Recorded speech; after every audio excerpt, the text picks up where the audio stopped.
Hai, apa kabar para penonton alur film dimanapun kalian berada? Pada kesempatan kali ini, aku akan menceritakan sebuah alur dari film berjudul Reikenzan Hoshikuzu Techi no Utage yang dirilis pada tanggal 8 Januari 2016. Tapi tahu nggak sih kalian kalau ternyata film Reikenzan ini terinspirasi dari sebuah novel Cina berjudul Chongqian Yuzu Liang Jianshan. Film ini sendiri menceritakan tentang seorang anak yang terlahir dengan jiwa spesial dan pada suatu hari ia pun memutuskan untuk mengikuti ujian menjadi pendekar pedang di mana pendekar tersebut nantinya akan menyelamatkan bumi dari bencana yang sangat besar. Mau tahu kisahnya seperti apa? Langsung aja kita masuk ke alur filmnya yuk. Tapi sebelum itu, intro dulu.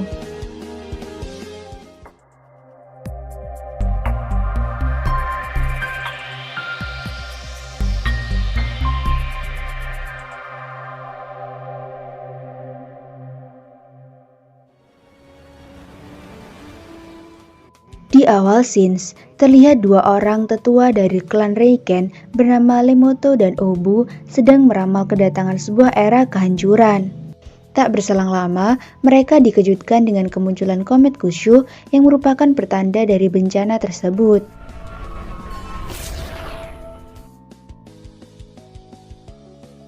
Di saat yang bersamaan, telah lahir seorang bayi dari sebuah desa terpencil di kota itu. Dan setelah 12 tahun berlalu, kini si bayi telah tumbuh menjadi seorang bocah bernama Uriko yang hidup di era keemasan Xianxia. Sedangkan di dalam kota, terlihat beberapa anak sedang bersiap untuk mengikuti kompetisi agung untuk menjadi murid dari klan Reiken. Akan tetapi, seorang pelayan bernama Reichan melarang mereka untuk tinggal di dalam penginapan kecuali mereka memiliki sebuah tiket khusus yang keberadaannya telah disembunyikan. Tak lama kemudian, mereka dikagetkan dengan kedatangan Uriko yang membawa tiket khusus tersebut. Akhirnya, ia pun menjadi peserta yang bisa tinggal di penginapan itu.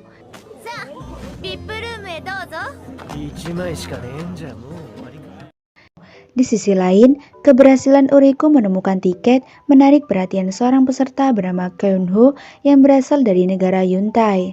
Namun Uriko berkata kalau ia akan bercerita asalkan Keunho mau menjadi pelayannya selama 1 hari. Dan setelah bersepakat, Uriko pun menceritakan bahwa tiket itu ia dapatkan dari seorang kakek yang ia bantu untuk mendekati seorang mbak-mbak penjaga toko.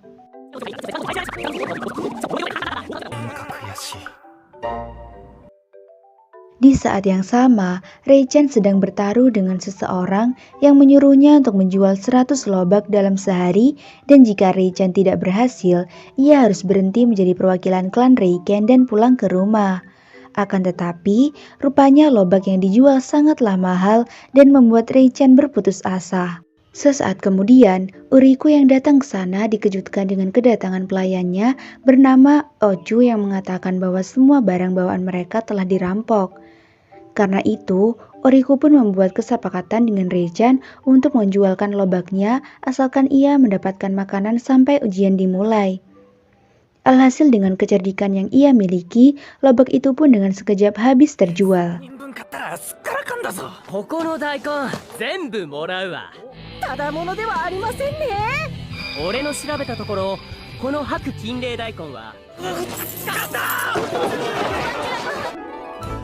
Dan seperti apa yang telah disepakati, Reichan pun memberikan makanan kepada mereka.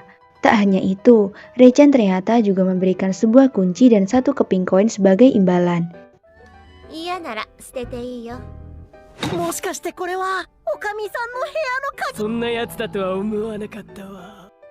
Singkat cerita, akhirnya tibalah di kompetisi tersebut, di mana tes pertama kali ini mereka akan diperintahkan untuk melewati sebuah jembatan yang sangat panjang. Tapi ternyata jembatan itu hanya bisa dilewati oleh anak yang masih berumur di bawah 12 tahun.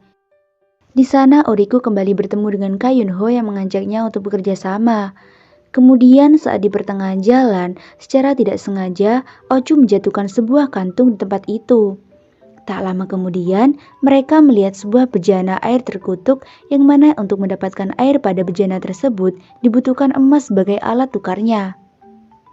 Akan tetapi, karena para peserta tidak ada satupun yang membawa emas, akhirnya membuat mereka putus asa dan memilih untuk menyerah.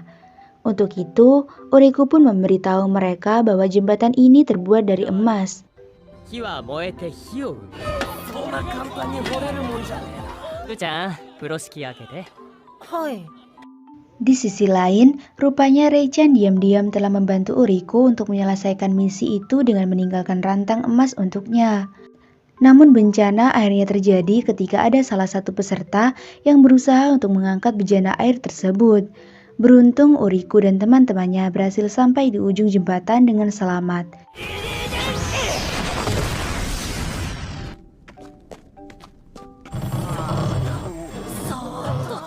Setelah itu, mereka pun bertemu dengan sebuah desa yang kunci dari pintu gerbangnya adalah air yang mereka kumpulkan.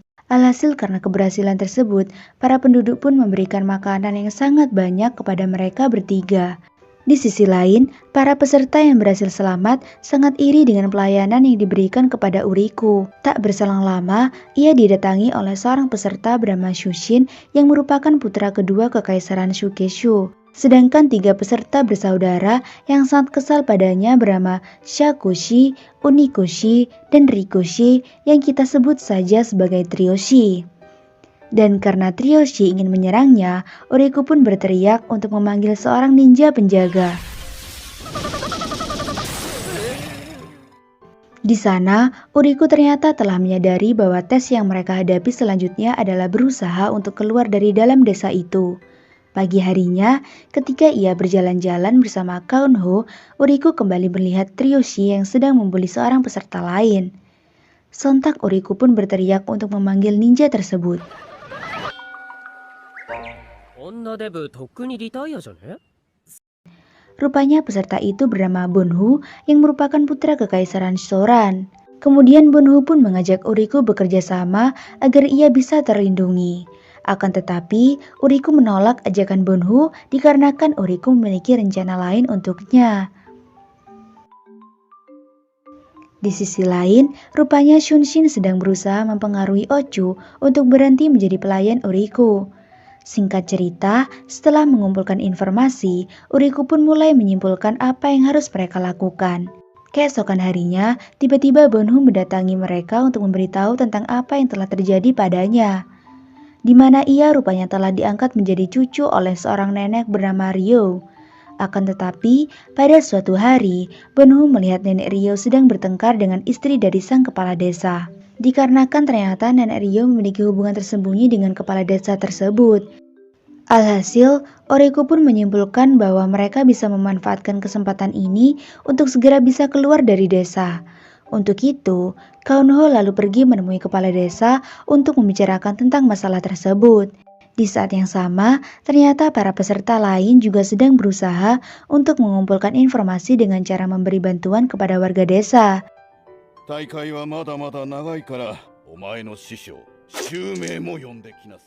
Sedangkan Uriku rupanya masih bersantai dan belum melakukan pergerakan apapun. Tak lama kemudian, Kaunho yang telah kembali pun mulai menceritakan apa yang telah ia bicarakan dengan kepala desa. Namun Kaunho berencana untuk membuat nenek Ryo dan istri kepala desa berdamai. Karena itu, Kaunho lalu pergi menemui nenek Ryo untuk menyelesaikan misinya. Dan pada akhirnya, Kaunho pun telah diizinkan untuk meninggalkan desa, namun sebelum itu, ia memberitahu Uriku bahwa Ochu akan mengkhianatinya. Keesokan harinya, Kaunho pun menjadi peserta pertama yang berhasil keluar dari desa itu. Di sisi lain, sampai saat ini, rupanya Uriku masih belum melakukan pergerakan apapun. Sesaat setelahnya, Ochu datang menemui Uriku untuk meminta izin dikarenakan ia telah menyelesaikan misinya. Dan apa yang telah dikatakan Kaunho bahwa Ochu adalah seorang pengkhianat ternyata merupakan sebuah kebenaran. やっぱりろくなもんじゃないわ。 Sedangkan beberapa peserta lain akhirnya juga telah diizinkan untuk meninggalkan desa. Shinji pun berpindah, terlihat Uriku yang sedang berjalan-jalan secara tidak sengaja bertemu dengan trio Shi yang masih saja belum berhasil menyelesaikan misinya. Karena itu, mereka pun memohon kepada Uriku untuk memberikan pertolongannya.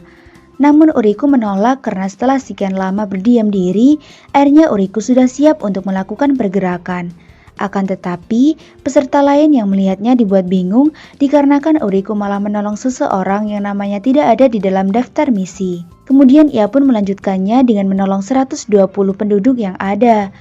Melihat hal tersebut, Tryoshi pun berpikir bahwa tidak ada lagi orang yang bisa mereka tolong untuk menyelesaikan misinya. Karena itu, Uriko lalu mengatakan bahwa masih ada seorang lagi yang belum ia tolong. Setelahnya, Uriko pun membuat Tryoshi marah untuk memancing ninja penjaga.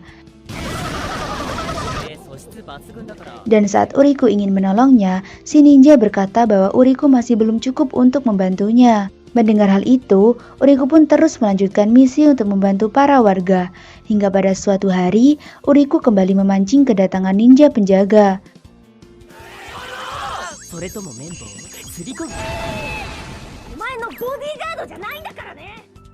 Karena terus mengganggunya, ninja itu pun meminta sebuah koin Reikazan yang telah diberikan oleh Reichan kepadanya. Akan tetapi, secara mengejutkan, Uriko menolak memberikan koin tersebut dan malah berencana untuk membuat desa itu memiliki sistem mata uang. Namun sang kepala desa menolaknya dengan alasan bahwa desa ini sudah melakukan sistem barter secara turun-temurun. Di saat yang sama, terlihat Obu dan Reichan rupanya sedang mengawasi kompetisi tersebut. Tak lama kemudian, Lemoto datang ke tempat itu dan mengatakan bahwa ia akan mencopot jabatan Obu jika ia terus bertindak sesukanya. Sedangkan karena rencananya tidak berhasil, Uriko pun kembali memancing kedatangan ninja penjaga dengan maksud memberikan kunci pemberian Reichan untuk menyelesaikan misi terakhirnya itu. Dan setelah bersepakat, akhirnya Uriko pun berhasil keluar dari dalam desa.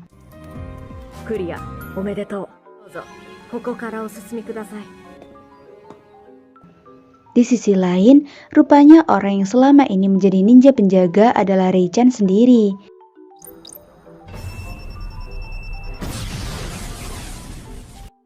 Shinji pun berpindah, terlihat beberapa peserta yang sudah berhasil keluar ternyata masih harus berhadapan dengan seekor monster.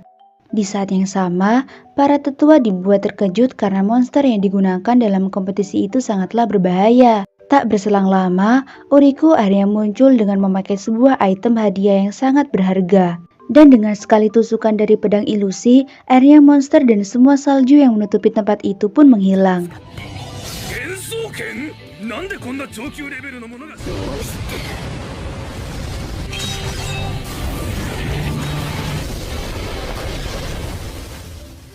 Tapi sayangnya, hal tersebut membuat pedang ilusi yang ia pakai hancur. Sesaat setelahnya, Obu datang ke sana dan memarahi Uriko. Kemudian ia pun menggeledah pakaian Uriko dan menemukan emas kepemilikan yang mana pemilik dari benda tersebut akan bisa menjadi ketua klan Reiken. Akan tetapi, saat akan menyimpannya, tiba-tiba benda itu terbang dan kembali pada Lemoto. Melihat kekacauan yang telah dibuat oleh Obu, Lemoto pun memutuskan untuk mengumpulkan semua tetua dan membahas masalah ini. Setelah semua tetua berkumpul, mereka lalu bersepakat untuk mengadakan kompetisi tambahan untuk mengeliminasi jumlah peserta yang terlalu banyak. Singkat cerita, semua peserta akhirnya dikumpulkan pada kompetisi tambahan tersebut, di mana para tetua akan menilai aliran Reikan dari masing-masing peserta. Satu persatu peserta pun mulai dipanggil untuk maju ke depan.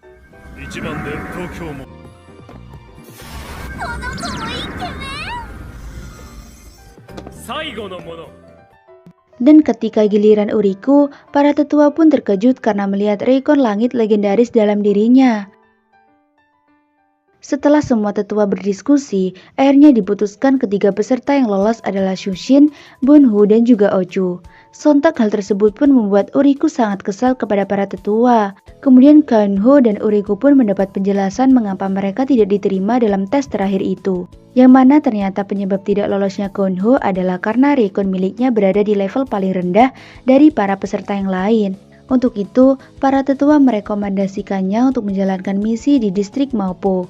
Sedangkan penyebab Uriko tidak lolos adalah karena para tetua tidak ada yang bisa melatih Reikon langit yang ada pada dirinya. Tapi ternyata, tetua Kon bersedia menerima Uriko sebagai jimat keberuntungan di dalam timnya. Di saat Uriko lalu menunjukkan koin pemberian Reichan di depan semua tetua, Lemoto yang melihat hal tersebut akhirnya menyadari bahwa ia telah salah memilih peserta yang direkomendasikan Reichan. Ia mengira bahwa Ochu adalah orang yang Rei-chan pilih dan bukan Uriku. Karenanya, Lemoto pun kemudian memutuskan untuk mengabulkan satu permintaan Uriku. Alhasil, ia lalu meminta untuk dijadikan seorang pengawas pemimpin suatu wilayah. Untuk itu, Obu pun diperintahkan untuk mendampingi Uriku. Setelah kompetisi tersebut berakhir, para peserta pun mulai melanjutkan kehidupan barunya. Dan hanya Uriku lah yang dibiarkan hidup di alam bebas seperti orang terbuang. Diceritakan setelah Uriku ditempatkan di Gunung Reiken, tak lama kemudian Obu pun datang dan mengajak Uriku untuk pulang ke tempat tinggalnya. Meskipun sebenarnya Uriku masih gelisah karena memikirkan tentang Reikon yang ada pada dirinya. Untuk itu, Obu pun memotivasi Uriku agar lebih bersemangat. Dalam perjalanan tersebut, Obu menjelaskan bahwa di gunung itu terdapat beberapa tempat suci, dan salah satunya adalah Musou yang menjadi tempat tinggalnya saat ini. Di sana, Obu juga menjelaskan bahwa ia berada di peringkat kelima dari 10 tetua klan Reiken. Meskipun sebenarnya tingkat Reikon yang ia miliki masih lebih rendah dari para tetua yang lain. Dan karena ini adalah hari pertama Uriku menjadi muridnya, Obu pun menraktir Uriku di kantin akademi. Di sisi lain, ternyata kedatangan mereka itu menarik perhatian semua murid yang ada di sana. Setelah kembali ke rumah, Uriku terkejut karena Obu memberikan setumpuk materi yang harus ia selesaikan malam itu. Kemudian Uriku pun menjelaskan tujuan ia mengikuti turnamen agung adalah karena Uriku ingin memasuki dunia petapa agar ia bisa hidup lebih lama. Namun Obu menjawab bahwa tempat tersebut hanyalah sebuah mitos. Karena yang terpenting dalam menjadi murid klan Reiken adalah tekad yang kuat dan bagaimana cara Uriku harus tetap hidup dalam menjalani prosesnya.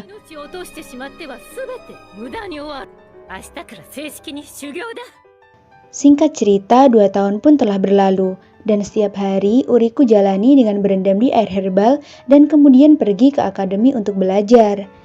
Di mana hari itu tetua kaum menceritakan sejarah kelam yang terjadi pada era Moppo beberapa ratus tahun yang lalu. Kemudian banyak sekali terjadi pencucian otak dan pembunuhan kepada para pahlawan di era tersebut. Setelah belajar di Akademi Uriku, lalu ia pergi ke rumah makan Hyomuhu yang mana tempat itu adalah tempat yang sangat mencekam. Ryuken Chōrōが雇った最異人のシェフ味色になるほど驚いたという。Tak lama kemudian, ia pun kembali bertemu dengan Rei-chan yang membawakannya makanan. Di sana, Uriku dan Rei-chan lalu menceritakan tentang kehidupan mereka setelah kompetisi agung selesai. Dan saat ini, rupanya Uriku juga telah menerima kabar bahwa teman lamanya yakni Konho telah berhasil menguasai Reikon air. Sedangkan setelah belajar selama 2 tahun, sampai saat ini Uriku hanya bisa menggunakan Reikonnya. Untuk itu, Rei-chan pun berencana ingin mengajari Uriku beberapa teknik bela diri. Namun, karena Uriku tidak bisa mengatur aliran ki-nya secara bertahap, Rei-chan pun mengajarinya tentang hal tersebut. Dan tak butuh waktu lama, Uriku rupanya telah berhasil menguasai teknik yang Rei-chan ajarkan.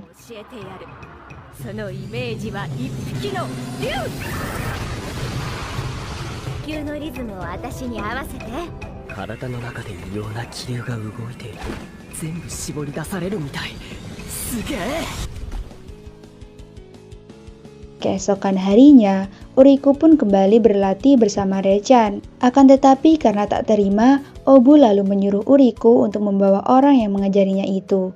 Sesampainya di sana, ternyata Rei-chan tidak mau untuk menerima tantangan dari Obu. Karena itu, Uriku pun berkata kalau Obu telah menghina dirinya. Sontak Rei-chan yang marah akhirnya pergi menemui Obu.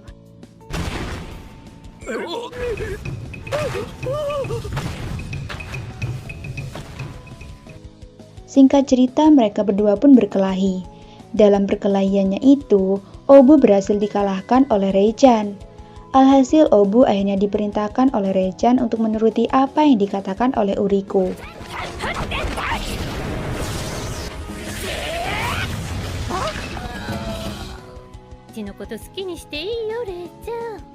Karenanya, Uriku kemudian meminta Obu untuk melatihnya dengan serius.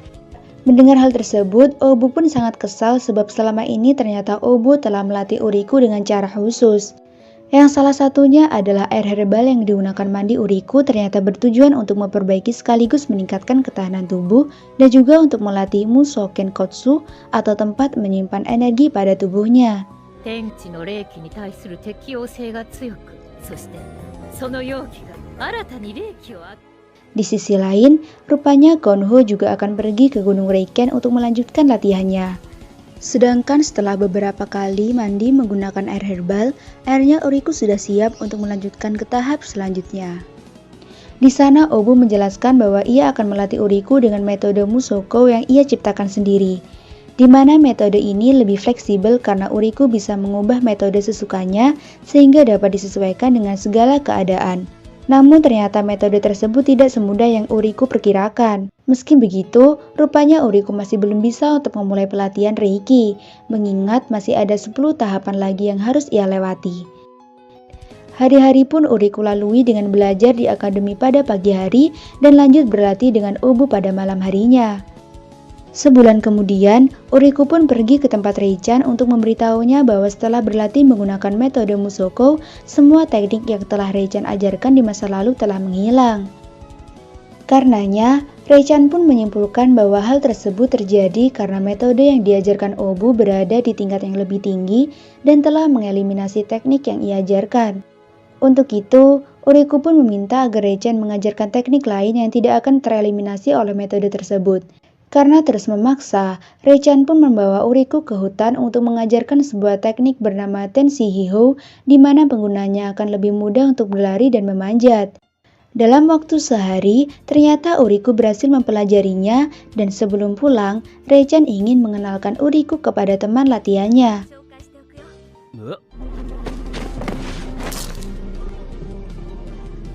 いつもありがとね。 Esoknya setelah pulang sekolah, Uriku pergi ke rumah makan Hyumoho untuk mengambil makanan yang akan diberikan kepada teman latihannya yang ternyata adalah seekor beruang. 食ったところで始めるぞ。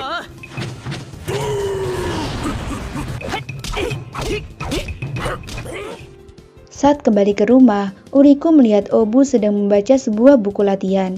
Kemudian ia mengatakan bahwa latihan Uriku saat ini sudah berada di tingkat 8. Untuk itu, Obu pun menyuruh Uriku untuk mencari buah dara yang hanya ada di wilayah Senho, yang mana tempat tersebut sangat sulit untuk didatangi dan berada di bawah pengawasan pihak berwenang. Karenanya, Uriku pun memutuskan untuk mengikuti tes masuk ke Senho. Akan tetapi pengawas di sana sangat kaget sebab saat itu Uriku masih berada di tingkat Tanteiki, sedangkan orang yang diizinkan untuk mengikuti tes tersebut harus berada di tingkat Reiki. Kemudian ia pun pergi ke tempat Reichan untuk meminjam sebuah senjata. Karena itu, Reichan sedikit mengajarkan teknik berpedang kepadanya. 面白い剣だね。君に教えるのは十運剣。狼さんがベタ褒めする無双剣。 Di sisi lain, tetua Ryuken yang mendapat info bahwa Uriku akan mengikuti tes itu menyuruh petugas untuk membiarkannya dan fokus mengawasi para murid yang lain. Sedangkan tetua Kaon ternyata juga mendaftarkan muridnya untuk mengikuti tes itu. Singkat cerita, akhirnya tibalah di tes masuk Senho, di mana mereka akan didampingi oleh 2 murid senior bernama Gakuhun dan Kakue. ガクンと同じ年に入門した。では皆さんしっかりついてきてください。 Sesampainya di tempat itu, Gakuhu pun menjelaskan bahwa mereka akan berada di sana selama 5 hari dan para murid dibebaskan untuk meneliti segala jenis tumbuhan yang ada. Namun dalam perjalanan tersebut, ternyata para murid yang lain sangat kelelahan untuk mengikuti pergerakan Gakuhun. Karenanya, Uriku pun berkata jika mereka terus seperti ini, maka mereka tidak akan sampai di tempat tujuan sesuai dengan waktu yang telah ditetapkan. Mendengar hal tersebut, para murid pun menjadi lebih bersemangat dan kembali melanjutkan perjalanan. Setelah lama berlari, mereka pun berhenti untuk mencari makan siang. Untuk itu, Gakuhun pun sedikit menjelaskan tentang jenis-jenis tumbuhan yang ada di sana. Tak berselang lama, dengan pengetahuan yang sudah di tingkat pro, Uriku pun kembali dengan membawa beberapa buah untuk mereka makan. Tak lama kemudian, tiba-tiba mereka dikejutkan dengan monster yang datang ke tempat tersebut. Namun ternyata itu bukanlah monster melainkan hanya seekor rubah kecil.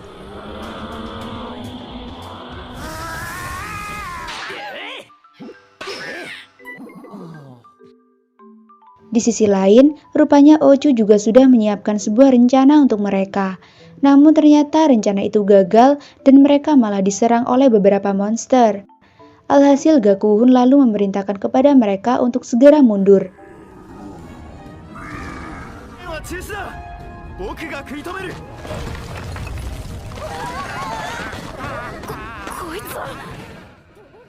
Melihat hal tersebut, Uriku pun maju dan berhasil menyelamatkan para murid yang lain.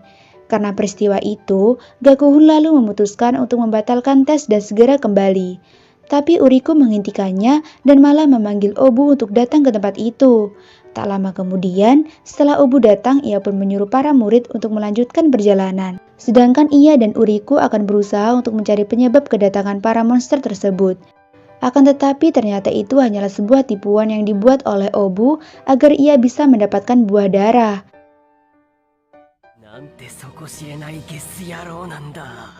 Di tempat lain, rupanya para tetua juga telah mengetahui apa yang telah Obu lakukan, karena Obu telah mengirimkan surat yang menyatakan bahwa ia akan pergi dari klan Reiken. Di sisi lain, ketika ia pergi meninggalkan Uriku, ternyata Obu telah meninggalkan sebuah dokumen untuk membantu Uriku dalam berlatih. Pada suatu hari, Gakuhun bersama dengan para murid yang lain datang ke tempat Uriku untuk berterima kasih. Dan setelah mereka semua pergi, ternyata Bonhu tetap berada di sana karena ia ingin Uriku mengajarinya teknik berpedang. Untuk itu, Uriku meminta pada Bonhu untuk menjadikannya guru dan menuruti semua perintah yang ia berikan. Setelah mereka bersepakat, Uriku pun memulai latihannya. Dalam latihan tersebut, karena Bonhu tidak mengerti dengan apa yang ia katakan, Uriku dengan sengaja mencoba memancing kemarahan Bonhu. Alhasil dari kejadian itu, Uriku lalu mengatakan bahwa yang paling penting dalam pertarungan adalah mengatur emosi.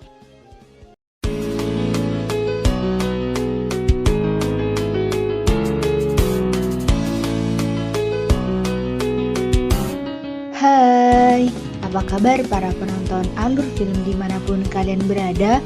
Pada kesempatan kali ini, aku akan menceritakan kelanjutan dari alur film Reiken-Zan part yang ketiga. Jadi buat kalian yang belum nonton part pertama dan keduanya, bisa kalian tonton dulu ya, karena linknya udah aku taruh di deskripsi video ini. Oke, tanpa berlama-lama lagi, langsung aja kita masuk ke alur filmnya yuk. Tapi sebelum itu, intro dulu.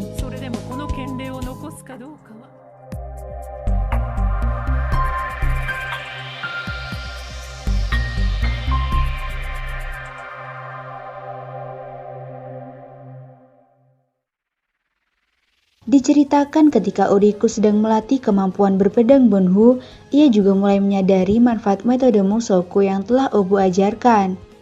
Lalu Uriku pun pergi menemui Reichan untuk meminta bantuannya melatih Neishiho agar Uriku dapat melihat aliran energi dalam dirinya. Yang mana ternyata aliran energi pada tubuh Uriku seperti jalan dengan cabang yang sangat banyak. Sebulan kemudian, rupanya kemampuan Bonhu sudah semakin meningkat, bahkan sampai membuat Uriku kewalahan untuk menghadapinya. Setelah itu, Reichan pun meminta Uriku untuk melihat kembali aliran energi di dalam dirinya, yang ternyata telah berubah menjadi seperti tiang penyangga yang dipenuhi dengan sinar. Dan itu berarti menandakan bahwa Uriku telah berhasil melewati tahap ke-8. Karena latihan yang ia jalani sudah terasa semakin membosankan, Uriku pun berencana untuk pergi ke tempat yang bisa mengusir kebosanannya itu. Keesokan harinya, Uriku pun mengajak Bonhu ke penginapan Reichan. Di sana ia lalu membahas tentang keinginannya untuk melatih challenge mode di Senho bersama mereka berdua. Sedangkan Reichan akan mencari bahan dan tanaman untuk ia jual dari tempat tersebut. Tapi sebelum itu, Uriku meminta bantuan kepada Reichan untuk mengawasinya saat membuka gerbang tingkat ke-8 aliran energinya. Namun dalam proses tersebut, Uriku dikejutkan dengan rasa sakit yang menyerang tubuhnya.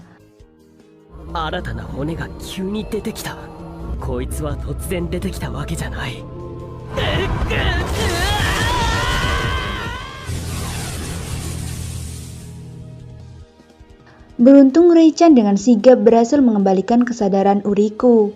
Esoknya, Uriku pun pergi untuk mengurus surat perizinan. Akan tetapi pengawas yang ada di sana tidak mengizinkannya. dikarenakan mereka tidak dipimpin oleh murid yang sudah berada di tingkat Renki Rupin.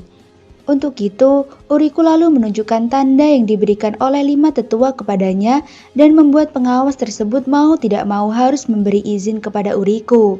Dan untuk mengisi dokumen perizinan, ia pun pergi menemui Reichan untuk menanyakan nama lengkapnya. Akan tetapi, Reichan menolak dan mengajak Uriku untuk segera pergi.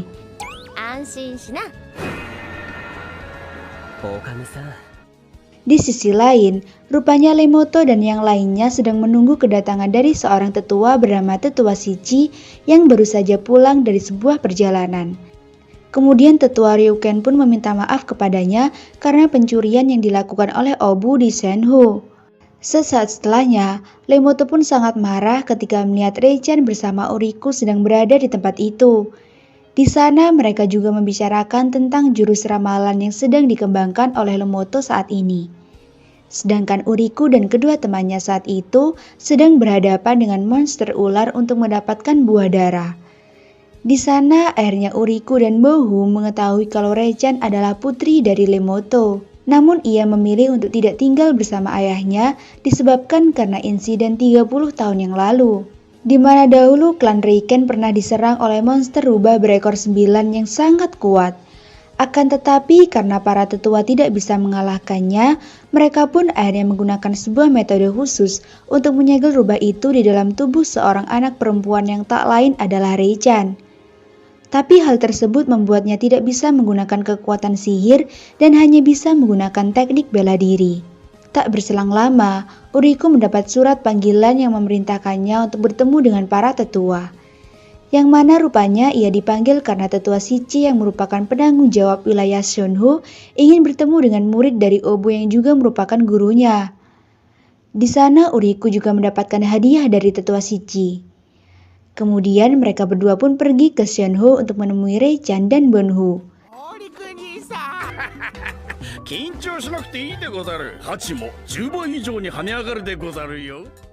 Saat kembali ke rumah Obu, Tetua Shichi meminta izin untuk melihat aliran energi dalam tubuh Uriku. Dan setelah itu, Tetua Shichi memberikan sebuah pil untuk meningkatkan kekuatan aliran energi pada tubuh Uriku.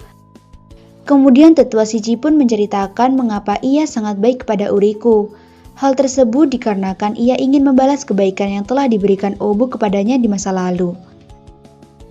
Keesokan paginya, terjadi sebuah keributan di akademi, di mana ternyata seorang anggota Dewan Ahli bernama Shiho Shinjin datang ke sana untuk meminta Lemoto segera menyerahkan Obu kepadanya. Akan tetapi rupanya para tetua menentang hal tersebut. Di saat yang sama, terlihat Obu sedang memberikan laporan kepada Tetua Ryuken atas apa yang telah ia temukan. Tak berselang lama, Uriku pun menemuinya dan menanyakan apa yang sebenarnya telah terjadi. Di sana, Obu menjelaskan bahwa saat turun gunung ia menemukan bukti kalau di cabang Shinryuko telah melakukan perekrutan kepada penduduk sipil secara bebas. Dan Obu memperkirakan bahwa cabang tersebut telah menggunakan metode Kangen Rinki untuk memperkuat para anggotanya dengan cara cepat. Yang mana metode itu sangatlah berbahaya dikarenakan dapat membuat orang yang telah menggunakannya tidak berumur panjang. Namun Uriku malah mengatakan bahwa hal tersebut hanyalah firasat Obu saja. Setelah Obu pergi, Reichan pun datang ke tempat itu dan menyuruh Uriku untuk tidak meremehkan gurunya. Meskipun Obu adalah orang yang sangat ceroboh, tapi ia adalah tetua klan Reiken yang sudah berusaha keras untuk sampai ke tahap ini. Kembali pada pertemuan para tetua, terlihat Shiho Shinjin sangat marah setelah Tetua Ryuken menyerahkan dokumen tuduhan Obu kepadanya. Akan tetapi, ia tidak dapat memberikan bukti yang bisa menyangkal tuduhan tersebut. Dan rupanya penyebab Shiho Shinjin menggunakan metode Kangen Rinkin adalah karena ia ingin menggunakan penduduk sipil itu untuk mengumpulkan Jin Korenkon agar ia bisa meningkatkan kekuatannya yang telah terhenti di tahap Gan Europin. Tak lama kemudian, Obu pun datang untuk menantang Shiho Shinjin berduel. 1対1の決闘。こいつはただの金丹頂点。これは古山剣八品霊法。Di saat yang sama, rupanya Uriku memanfaatkan kesempatan itu untuk mengadakan taruhan. Singkat cerita, pertandingan antara mereka berdua pun dimulai. 始めよう。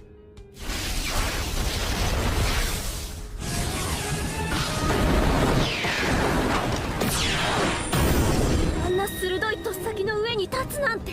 もっと男らしく燃焼してみろよ。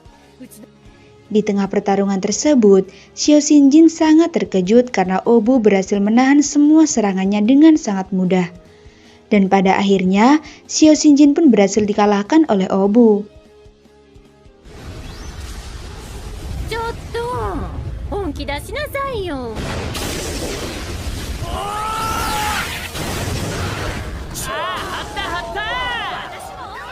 強くなりゃしないよ。 Alhasil karena kekalahannya itu, Xiao Xinjin akhirnya menyadari akan kesalahan yang telah ia lakukan. Dan sebelum pergi, ia pun memberikan pedang Koukanzen kepada Obu. Namun dalam perjalanan pulang, Xiao Xinjin tiba-tiba dihadang oleh seorang anggota Dewan Ahli lain bernama Ko Shodu yang kecewa atas kekalahan Xiao Xinjin. Karena itu, Ko Shodu pun akhirnya merubah Xiao Xinjin menjadi seekor keledai.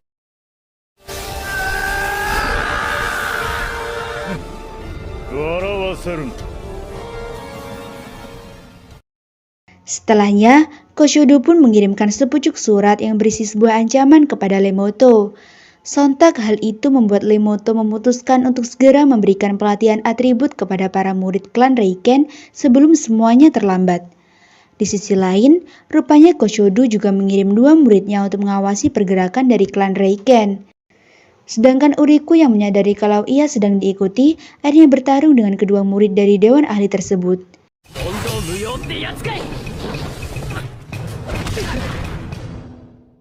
Setelah itu, Uriku pun melanjutkan perjalanannya untuk menemui Konho. Saat pulang ke rumah, Uriku lalu menanyakan tentang bagaimana Obu dapat mengalahkan Xiao Xinjin yang sudah berada di tingkat Gan Eropin. Karenanya, Obu pun mengatakan tentang teori yang ia buat bahwa tingkat kekuatan tidak berpengaruh dengan kemenangan dalam bertarung. Kemudian, karena saat itu Uriku sudah berhasil melewati tahap ke-8, Obu pun akan mengajarkan Mosu Kenpo kepadanya. Dan setelah Uriku berhasil menguasai tahap pertama, Obu lalu memerintahkannya untuk mengembangkan teknik tersebut sendirian.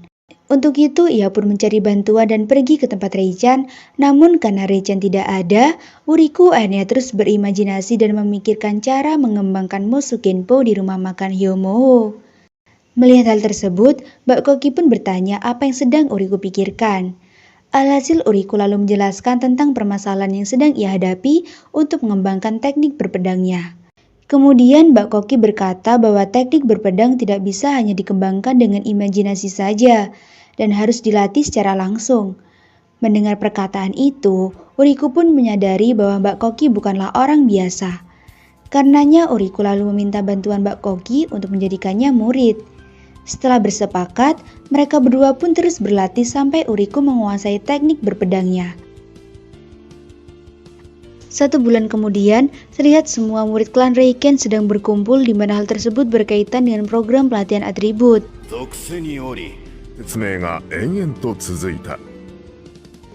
Saat pulang ke rumah, Obu menyuruh Uriku untuk serius dan tidak bermain-main dalam pelatihan ini.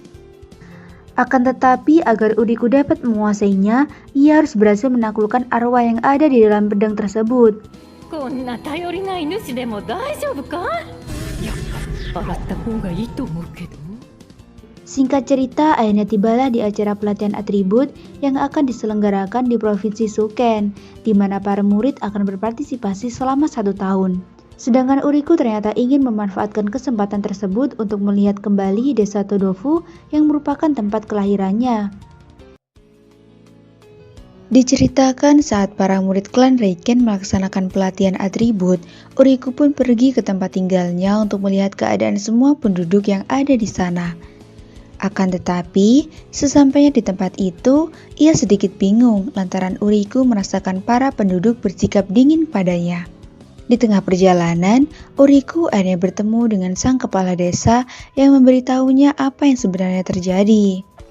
ちょっとうちに寄って行きなさい。随分と大きくなったもんだな。それ以上言っちゃいdi mana kepala desa mengatakan bahwa setelah kepergian Uriku, desa mereka telah kedatangan sebuah organisasi bernama 7000 Gerbang yang berhasil membuat orang yang tidak memiliki Reikon bisa menjadi seorang pertapa dengan meminum sebuah air suci yang diberikan organisasi itu kepada mereka. Bahkan teman masa kecil Uriku yang bernama Kotora saat ini juga telah menjadi bagian dari mereka. Akan tetapi untuk mendapatkannya dibutuhkan sebuah ketulusan dari para penduduk. Di sisi lain terlihat ayah Uriku yang bernama Ufuki sedang membuktikan ketulusannya dengan dimintai oleh guru besar organisasi 7000 Gerbang bernama Guru Shu untuk membuatkan sebuah penginapan bagi seluruh anggota organisasi tersebut. Namun karena dibutuhkan dana yang terlalu besar, Ufuki pun sedikit ragu untuk memenuhi persyaratan itu. Tak lama kemudian, Uriku tiba-tiba datang ke tempat itu dan berusaha untuk membuka kebohongan yang dibuat oleh organisasi tersebut. Merasa terpojok, akhirnya Guru Shu pun mencoba untuk membunuh Uriku. 喉に黒い闇が溢れておる。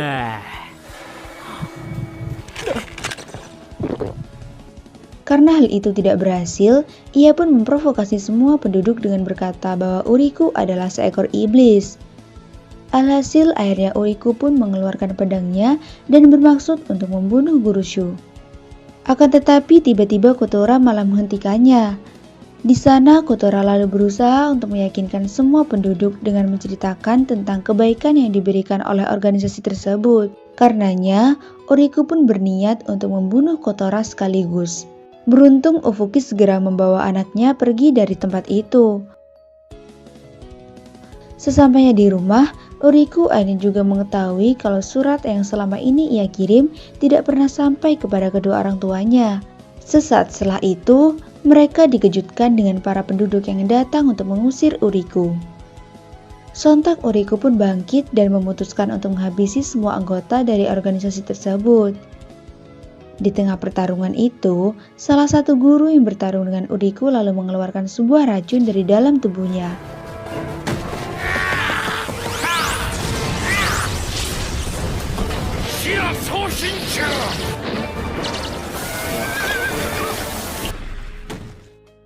Tapi mereka semua kaget karena melihat Uriku malah menghisap semua racun itu. Kemudian Uriku pun meminta kepada Guru Shu untuk memberitahukan semua ini kepada para tetua organisasi 7000 Gerbang. Setelah kejadian itu, Uriku malah semakin dibenci oleh seluruh penduduk yang ada di sana. Akan tetapi ternyata Ufuki mendukung Uriku dan memperkirakan bahwa membersihkan desa ini kemungkinan adalah pelatihan yang diberikan oleh klan Reiken kepadanya. Esoknya Uriku melakukan perjalanan selama 2 hari menuju desa Reikijin untuk menemui Rechan. Setelah itu Uriku pun menjelaskan apa yang telah terjadi kepadanya.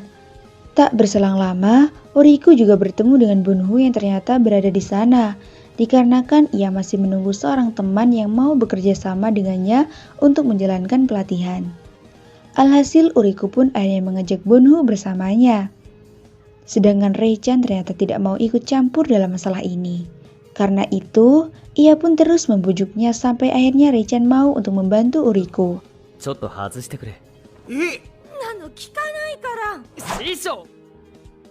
Kemudian mereka pun menculik Kotora untuk menanyakan keberadaan ketua dari organisasi 7000 Gerbang. Akan tetapi Kotora mengatakan bahwa ia tidak mengetahui keberadaan ketua organisasi tersebut, yang ia tahu hanyalah keberadaan dari salah satu anggota mereka yang sedang bersembunyi di dalam gunung. Dengan menggunakan energi Reiki, akhirnya Uriku berhasil menangkap orang itu. Namun ternyata ia hanyalah pesuruh dari tetua bintang 4 yang ada di kota Mokoki. Mendengar hal tersebut, Uriku bersama kedua temannya pun langsung bergegas menuju ke kota itu. Sesampainya mereka di sana, Uriku lalu menyuruh Bunhu untuk menyusup ke markas organisasi tersebut dengan berpura-pura menjadi seorang Shushi pengembara. Tapi saat berada di dalam, Bunhu terkejut karena melihat seorang lelaki dan beberapa orang wanita tanpa busana.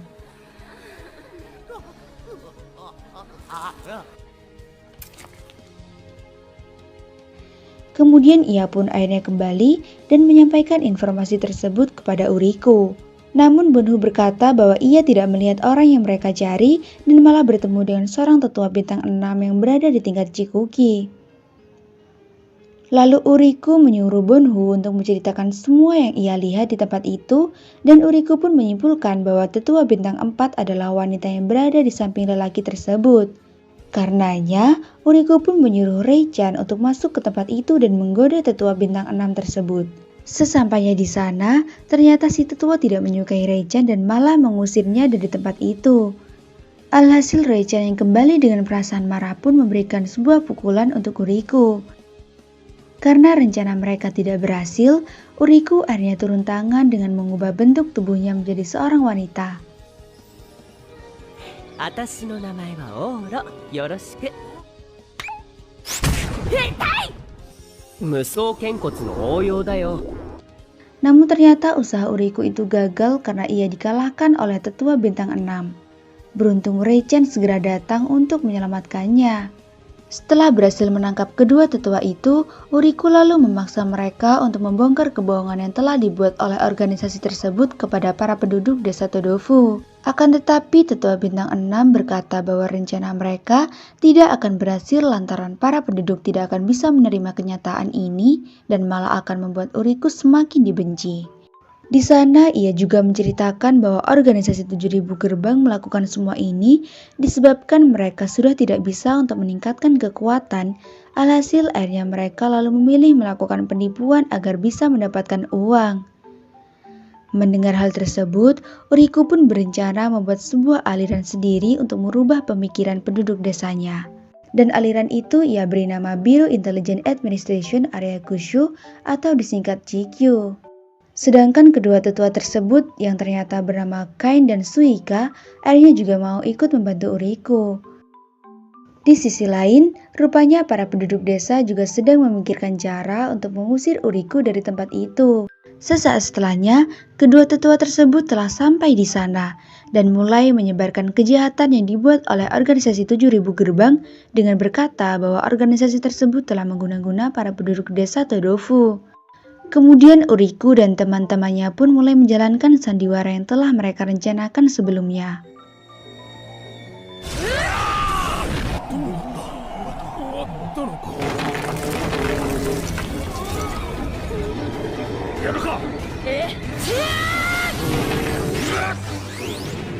Tak berselang lama, Rei-chan lalu datang dan berpura-pura menjadi seorang putri nan bijak yang berhasil memusnahkan aura kegelapan di desa itu. Sesaat setelahnya, Uriku akhirnya muncul dengan menjadi pemimpin para tetua tersebut dan berkata bahwa 1 bulan lagi ia akan kembali dan membuat sebuah altar di desa itu. Karena merasa senang, akhirnya para penduduk pun memberikan jamuan kepada Kain dan Suika. Di sana mereka lalu menanyakan tentang pembangunan altar tersebut yang dipercaya dapat memberikan kesejahteraan kepada desa tersebut. Sedangkan Uriku ternyata sedang memikirkan cara untuk membangun altar itu. Esoknya ia pun memerintahkan Kain dan Suika untuk mencarikan bahan-bahan yang diperlukan. Dengan bantuan para penduduk, pembangunan itu pun mulai dilakukan. Di saat yang sama, Uriku rupanya sedang berusaha untuk mengumpulkan energi Reiki yang akan disalurkan ke altar tersebut. Akan tetapi pada suatu hari, Ken melihat bahwa Uriku rupanya kesulitan untuk mengumpulkan energi Reikinya. Karena itu, ia lalu menemui Rei-chan dan menyuruhnya untuk memerintahkan Uriku agar tidak terlalu memaksakan diri. Rei-chan pun menemui Uriku dan sedikit melakukan pembicaraan, di mana Uriku lalu menjelaskan kendala yang ia hadapi dalam usahanya mengumpulkan Reiki itu. Shinji berpindah, terlihat para penduduk berusaha untuk menghancurkan rumah dari kepala desa yang akan dijadikan jalur energi Reiki untuk altar tersebut. Beruntungnya Ufuki berhasil menghentikan para penduduk dan menyelamatkan rumah kepala desa.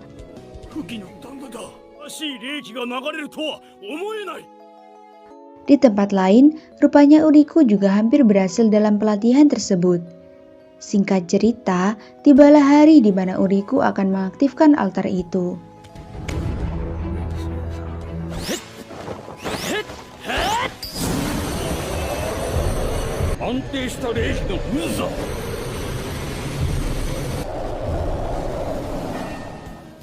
Meski begitu, ternyata Reiki yang ia alirkan masih belum stabil dan hampir saja membuatnya gagal. Akan tetapi secara mengejutkan, pecahan batu komet yang jatuh bersama kelahiran Uriku tiba-tiba membantunya. Alhasil setelah altar itu dibangun, akhirnya perekonomian desa Todofu pun menjadi membaik. 100万混沌団と名付ける。良質の霊石を産出したファンを確立した地境は Diceritakan setelah Uriku berhasil membangun altar tersebut, para penduduk pun kembali menemui Kain dan Suika untuk meminta kekayaan dan kemakmuran. Karena itu, Uriku lalu bersuara dengan mengatakan bahwa ia akan kembali 3 hari lagi dan akan berkhutbah di depan semua orang. Di sisi lain, rupanya kabar pengkhianatan Kain dan Suika telah sampai di telinga para tetua organisasi 7000 gerbang.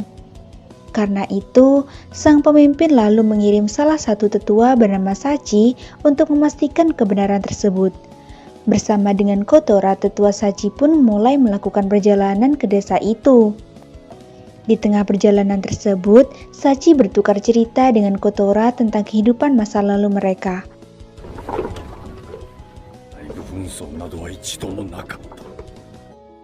Sedangkan setelah seluruh warga berkumpul, Uriku pun mulai menyampaikan khutbahnya. Di sana ia mulai menceritakan tentang dunia indah dan kemakmuran yang akan didapat para penduduk jika mereka menjadi seorang pertapa. Akan tetapi dibutuhkan 1500 sampai 2000 tahun untuk bisa sampai di tahap tersebut. Ditambah lagi dengan hanya akan ada 1000 orang terpilih yang dapat menjadi seorang pertapa. Mendengar hal itu, membuat para penduduk kecewa dan menyerah sebelum mencoba. Karenanya, Uriku kemudian memberikan semangat kepada para penduduk agar mereka berusaha untuk dapat mencapainya. Alhasil dengan semangat yang telah dimiliki oleh penduduk, Uriku pun telah mendapatkan para pekerja untuk mencapai tujuannya. Dan untuk membayar para penduduk, Uriku memberikan air Jinjou Reikon yang dapat menumbuhkan Reikon dalam diri mereka. Sedangkan uang untuk membeli air tersebut ia dapat dari altar yang telah ia bangun sebelumnya.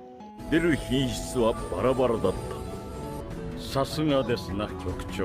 彼らが地境に納められる税の形は Di saat yang sama, ternyata Uriku telah memberikan laporan tentang tindakan penipuan yang dilakukan oleh organisasi 7000 gerbang.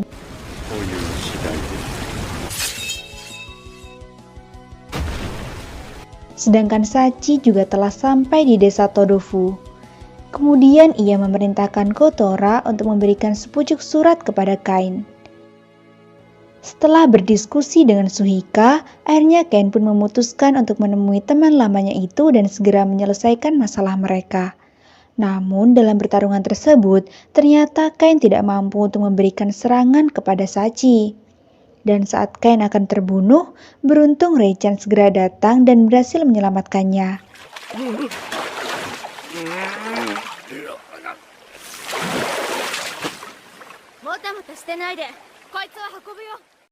Setelah itu, mereka lalu membawa Sachi ke tempat persembunyian.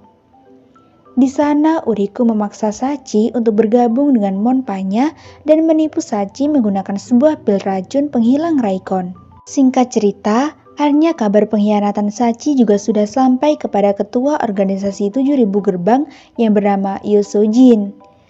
Karena itu, ia pun kemudian mengumpulkan pasukan untuk segera melakukan penyerangan. Sedangkan setelah sebulan Uriku membentuk Monpai Chinkyu, rupanya saat ini Monpa tersebut telah mendapatkan banyak pengikut dan berkembang dengan sangat pesat. Di sisi lain, Uriku ternyata sudah mengetahui informasi tentang Yosojin yang sumber kekuatannya berasal dari bulan dan bintang. Dan di tempat itu, akhirnya Reichan juga mengetahui kalau selama ini Uriku telah menggunakan sebuah metode yang sudah dilarang bernama Kangen Netsu yang dapat mempengaruhi para penduduk untuk terus bersemangat dalam bekerja. Akan tetapi Uriku berkata bahwa ia melakukan semua ini adalah agar seluruh penduduk dapat mencapai tujuannya untuk membuat semua penduduk bisa segera mendapatkan Reikon dan menjadi seorang pertapa. Di saat yang sama, ternyata Yosojin dan para pasukannya telah sampai di sana.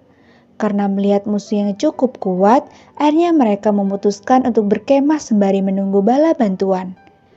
Malam harinya, terlihat Yosojin didatangi oleh Sachi yang menyuruh Yosojin untuk segera menarik kembali pasukannya. Lantaran musuh yang akan dihadapi saat ini dipimpin oleh seorang murid jenius dari klan Reiken. Di sana Yosojin menolak dan meminta kepada Sachi untuk mempertemukannya dengan pemimpin yang Sachi maksud. Tak berselang lama, bayangan dari Uriku datang ke tempat itu dan meminta Yosojin untuk menyerah dan bergabung dengannya.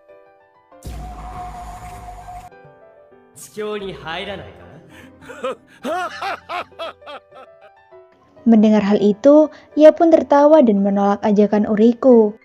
Yosojin ternyata juga telah mengetahui bahwa Uriku telah menggunakan Kakenetsu untuk mempengaruhi semua penduduk. Tak lama kemudian, Uriku dan Reichan akhirnya menampakkan diri dan terjadilah pertempuran di tempat itu. Dalam pertempuran tersebut, banyak sekali pasukan Uriku yang tewas karena mencoba untuk melawan Yosojin.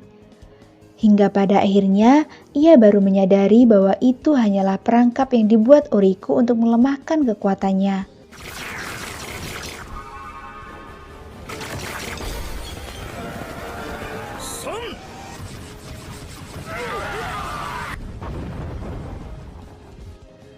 Di sisi lain, rupanya Kounho juga datang untuk membantu pasukan mereka. Sedangkan Yosojin yang mengetahui bahwa ia sudah dijebak, lalu memilih untuk segera melarikan diri. Untuk itu, Uriku pun menggunakan sebuah ilusi untuk menghalanginya. Namun ternyata, ia masih saja kewalahan untuk menghadapi Yosojin. Dan pada akhirnya, Yosojin mengetahui bahwa orang yang ia hadapi bukanlah Uriku melainkan Kain.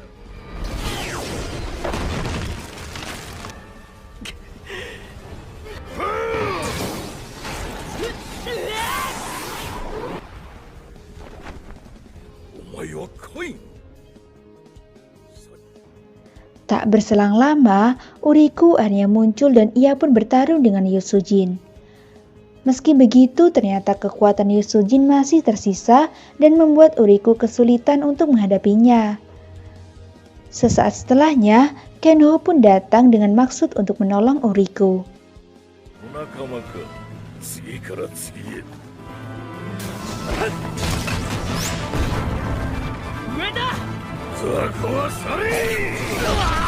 Akan tetapi karena ia belum cukup kuat, Yosojin dengan mudah berhasil menumbangkannya. Melihat hal tersebut, Uriku yang sangat marah lalu kembali menyerang Yosojin. Dan ketika Uriku akan terbunuh, beruntung Reichan akhirnya datang dan berhasil menyelamatkannya.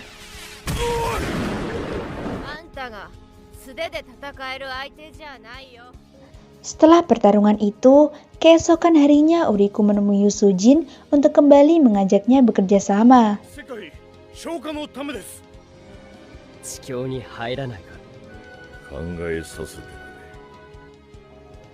Di sisi lain, ternyata Kounho masih sedikit ragu dengan tujuan yang akan Uriku ciptakan untuk monpanya. Sebulan kemudian, Yosojin bersama dengan bawahannya pun memutuskan untuk bergabung dengan Monpa Chikyu dan membuat Monpa tersebut semakin berkembang. Meski begitu, banyak sekali Monpa yang tidak setuju dengan Chikyu karena metode Kagenetsu yang digunakan dan membuat mereka harus kembali menumpahkan darah. Hingga pada suatu hari, Uriku pun memanggil Bunhu untuk melakukan perundingan dengan Daiminkoku. Alasan Uriku mengirim Bunhu ke sana disebabkan itu adalah kampung halamannya dan akan mempermudah mereka untuk melakukan perundingan. Scenes pun berpindah. Terlihat Sushin saat itu sedang ke kantor Komyu untuk meminta izin melakukan penyelidikan terhadap Monpa Chikyu. Akan tetapi, petugas di sana mengatakan bahwa ia harus menunggu beberapa hari lagi untuk mendapatkan izin tersebut. Saat Sushin berjalan-jalan di luar, secara tidak sengaja ia bertemu dengan Gakukeiyo yang sedang kesulitan karena surat formulirnya belum disetujui oleh kantor Komyu. Ketika Sushin dan Gakukeiyo sedang bersama, tak berselang lama mereka didatangi oleh pelayan yang mengabarkan bahwa ada seorang tamu yang ingin bertemu dengan Gakukeiyo. Dan ternyata itu adalah Bunhu yang telah sampai di tempat tersebut. Kemudian mereka bertiga pun mulai berkumpul dan menceritakan perjalanan yang telah dilalui. Sesaat setelahnya, petugas dari kantor Komyu datang ke tempat itu untuk membawakan dokumen yang telah diminta oleh Sushin. Melihat jumlah yang terlalu banyak, Shushin lalu memarahinya. Alhasil petugas itu pun menjelaskan bahwa kantor Komyu adalah satu-satunya tempat yang mengurus tentang dokumen seluruh Monpa yang ada, dan hal itu membuat mereka sangatlah sibuk dan tidak sempat jika harus membantu masalah Shushin. Di sana ia juga membawakan surat dari pemimpin Monpa Chikyu yang telah mengutus perwakilannya yang tak lain adalah Bonhu. Mendengar hal tersebut, kedua temannya pun terkejut dan mempertanyakan tentang keputusan Bonhu. Karena itu, Bonhu lalu menjelaskan keputusan yang telah mereka buat dan ia juga berusaha untuk meyakinkan kantor Komyu untuk mau bekerja sama dengannya. Bahkan Bonhu juga mengetahui segala informasi tentang petugas tersebut yang bernama Dinana. Sedangkan Shunshin rupanya masih menolak untuk memberikan dukungannya dan menuduh Monpa Chikyu sebagai penipu. 自分の目で見てものならね。その根拠は あなたへの愛が。 Saat kembali ke tempat tinggalnya, ia pun menceritakan hal tersebut kepada Ochu yang kemudian menyimpulkan bahwa yang mereka temui bukanlah Bonhu melainkan Uriku. Malam harinya, Shushin mendapatkan surat dari anggota Chikyu yang ingin mengajaknya bertemu. Scenes pun berpindah. Terlihat Uriku bersama dengan Gaku Keiyo sedang menunggu kedatangan Shushin di sebuah perahu. Sesaat setelah itu, akhirnya Shushin muncul dan Uriku pun kembali mencoba untuk meyakinkannya. Namun Shushin tetap teguh dengan pendiriannya dan malah berencana untuk melaporkan Uriku kepada tetua klan Reiken. Dan ketika Shushin mengajak Gaku Keiyo, ternyata ia menolak dan memilih bersama Uriku. Mendengar hal tersebut, Shushin pun menjadi sangat marah dan frustasi. おい、降りるぞ。なぜだ。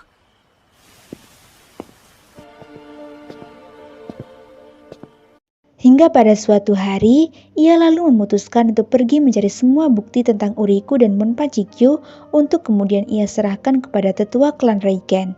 Diceritakan setelah Uriku memerintahkan Bonhu untuk bernegosiasi dengan Damain Koku, ia pun menghabiskan waktunya untuk menyusun laporan pelatihannya. Sedangkan Bonhu kala itu sedang berusaha meyakinkan Dinana agar mau bekerja sama dengan Monpa Chikyu untuk melakukan negosiasi dengan Damain Koku. Namun, di sana Bonhu malah mendapatkan pertanyaan yang sangat sulit dijawab olehnya. 好きって言ってくれましたよね。次からは細かい部分を詰めていきましょう。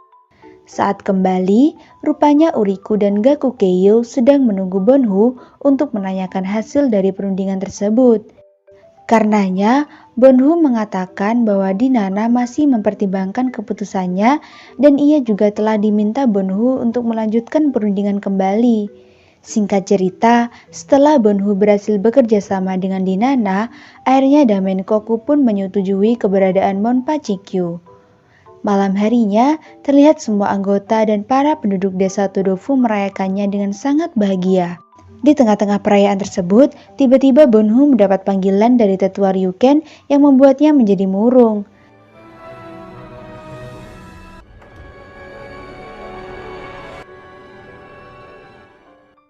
Keesokan harinya, Uriku juga dipanggil oleh tetua Ryuken yang ingin melakukan pemeriksaan kepadanya.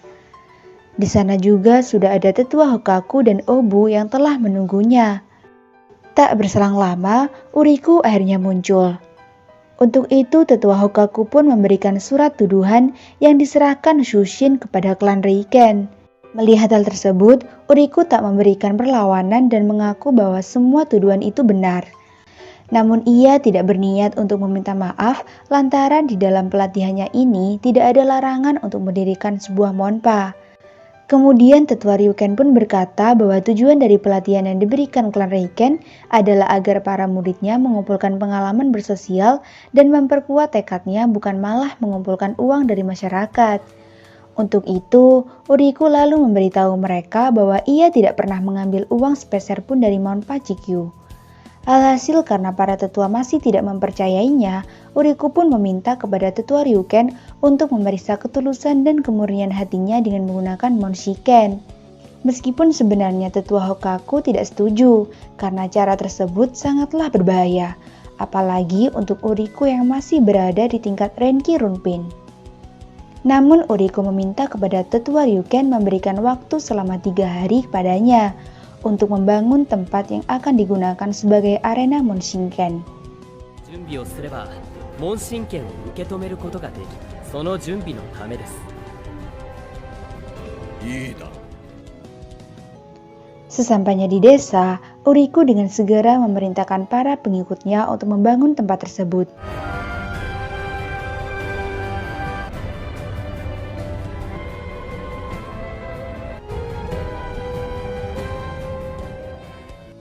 Setelah beberapa hari bekerja, bangunan itu pun telah selesai dibuat, dan para tetua akhirnya tiba di sana.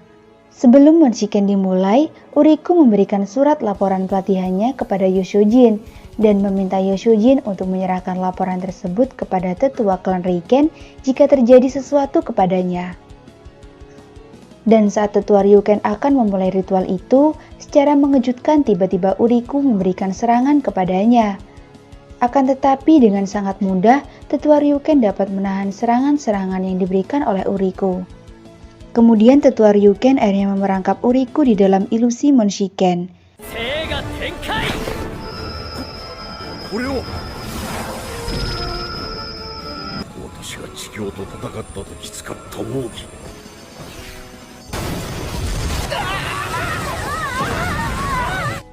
問診剣の試練はこれからだ。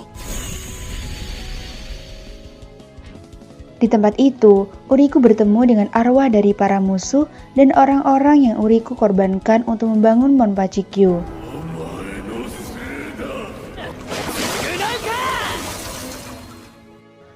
Karenanya, Uriko pun terus mengungkapkan rasa ketidakbersalahannya kepada mereka semua.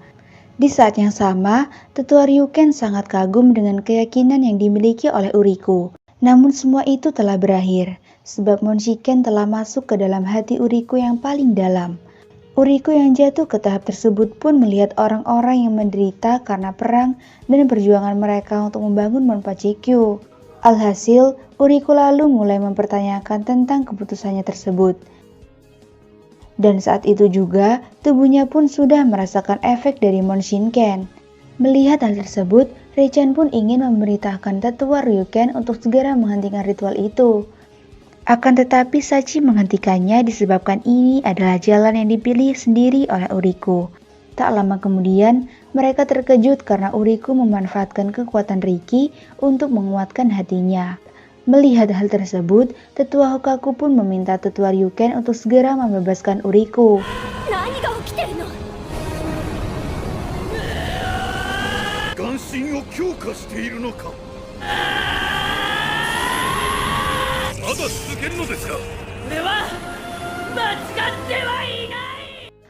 Alhasil karena tekad yang ditunjukkan Uriko, akhirnya tetua Ryuken mengakhiri Monshinken.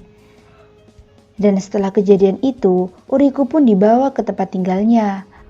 恥じることは何もありません。 Meski telah memaafkan Uriko, rupanya para tetua masih berniat menghukum Uriko lantaran penipuan yang telah ia lakukan. Hal tersebut berkaitan dengan peraturan yang telah dibuat oleh Mansenmen yang kemungkinan merupakan sebuah lembaga yang membuat peraturan bagi seluruh Monpa. Untuk itu, tetua Hokaku pun memerintahkan Uriko untuk segera membubarkan Monpachikyo dan kembali ke gunung. Sesaat setelahnya, Uriko pun memanggil Suika dan memintanya menunjukkan dokumen keanggotaan Mansenmen kepada tetua Ryuken dan tetua Hokaku. Sontak kedua tetua itu pun kaget dan bertanya bagaimana Uriko bisa mendapatkan persetujuan dari Mansenmen. Rupanya Uriko bisa mendapatkan dokumen tersebut karena ia telah memberikan suap kepada Mansenmen sebanyak 2 juta kon Renshikei menggunakan uang yang telah ia dapat dari Biru Genten. Namun dengan sebuah perjanjian jika mereka tidak bisa mengembalikan uang tersebut selama 10 tahun, maka Biru Genten akan mengambil alih Monpachikyo. Alhasil dengan ini semua, akhirnya tetua Ryuken pun memutuskan untuk menyudahi masalah yang telah dilakukan oleh Uriko. 封印が降りるまで早くて 4,5 日はかかる。この強派いつまで営むつもりだ。属性での時間は終わりだ。 Singkat cerita, karena pelatihannya hampir selesai, Uriko pun menyerahkan Monpachikyo kepada Yoshojin. Uriku juga memberikan langkah-langkah yang harus dilakukan Yu Sujin setelah kepergiannya. このことも考えてある。あとは頑張ってくれ。 Di tengah jalan, Uriku pun bertemu dengan teman-temannya. Tapi sebelum pergi, Uriku berencana untuk mengunjungi orang tuanya terlebih dahulu. Di sana, Ufuki mempertanyakan kemana Uriku pergi setelah meninggalkan desa. Namun Uriku berbohong dengan berkata bahwa ia pergi untuk berlatih. Uriku juga berpura-pura bahwa ia tidak mengetahui tentang kelahiran Monpa Chikyu di desa mereka. Keesokan harinya, terlihat penduduk desa Todofu sedang merayakan datangnya musim dingin. Di saat yang sama, para murid klan Reiken sedang mempersiapkan laporan hasil penelitian mereka. Sedangkan para tetua penerus Monpa Chikyu sudah bersiap untuk melanjutkan rencana yang diberikan Uriku. Scenes pun berpindah, terlihat Uriku sedang bersiap-siap untuk meninggalkan rumah. Meski sebenarnya Uriku masih tidak sanggup untuk meninggalkan kedua orang tuanya lagi.